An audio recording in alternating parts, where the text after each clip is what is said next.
এখন ওই রাত ১টা মতো বাজে। বাড়ির সবাই মিলে একসাথে আমরা রাত্রের ডিনার করতে বসে পড়েছি। এত রাত হয়ে গেছে, বিয়ে বাড়ি এখন মোটামুটি ফাঁকা, বাড়ির লোকজন ছাড়া কেউ নেই।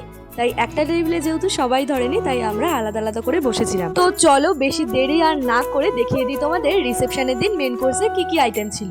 প্রথমেই পাতে পড়ে গেল গরম গরম চিকেন কাটলেট, আর তার সাথে ছিল গ্রিন চাটনি। এরপরে ছিল মালাই পরোটা আর ওই নান যাকে বলে, তার সাথে ছিল চিকেন কিমা দিয়ে কাবলি ছোলা। এটা খেতে খেতেই দিয়ে গেল পাতে স্যালাড, আর তারপরে চলে আসলো আজকের মেনুর শো স্টপার বিরিয়ানি। আমরা বাঙালি বস, আমাদের কি বিরিয়ানিতে আলু ছাড়া চলে? ক্যাটারিং এর দাদাদের বলে একটা বড় সাইজের আলু নিয়ে নিয়েছি।